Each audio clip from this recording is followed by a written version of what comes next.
নমস্কার বন্ধুরা, আরকুকে সকলকে ওয়েলকাম। আজ একটি নতুন রেসিপি নিয়ে তোমাদের সামনে চলে এসেছি। আজ আমি তোমাদেরকে তৈরি করে দেখাবো কুমড়ো পাতা বাটা। ঘরোয়া কিছু উপকরণ দিয়ে এই সহজ রেসিপিটি আমি কী করে তৈরি করি, চলো আমার সঙ্গে থেকে একবার তোমরাও দেখে নাও। দেখো, আমি এখানে কয়েকটা কচি কুমড়ো পাতাকে ভালো করে ধুয়ে পরিষ্কার করে ছোট করে কেটে নিয়েছি। আর নিয়েছি একটা পেঁয়াজকে কয়েকটা টুকরো করে নিয়েছি, দুটো শুকনো লঙ্কা নিয়েছি, কয়েক কোয়া রসুন নিয়েছি, আর নিয়েছি 8-10টা কাঁচা লঙ্কা। প্রথমে কুমড়ো পাতাগুলোকে আমি মিক্সিতে ভালো করে পেস্ট করে নিলাম। এবার এক এক করে পেঁয়াজ, লঙ্কা, রসুন সব দিয়ে আবার পেস্টটা করে নেব। এইদিকে আমি একটা কড়া বসিয়ে দিয়েছি।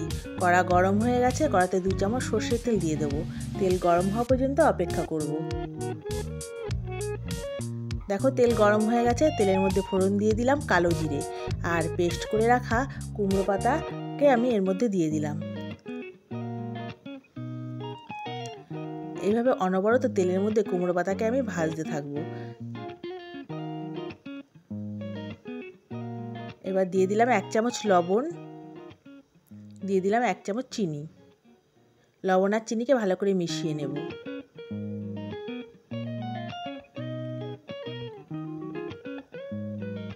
দেখো, এভাবে 2-3 মিনিট কুমড়ো পাতাকে আমি ভালো করে তেলের মধ্যে ভেজে নিয়েছি। একেবারে যখন জল শুকিয়ে আসবে তখন আমি বাটাটা একটা পাত্রে তুলে নেব।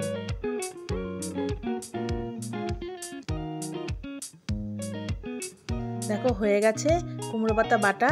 এইভাবে তোমরা কুমড়ো পাতা বাটা তৈরি করে নিতে পারো আর গরম গরম ভাতের সঙ্গে পরিবেশন করতে পারো। দেখবে খেতে খুবই ভালো লাগে।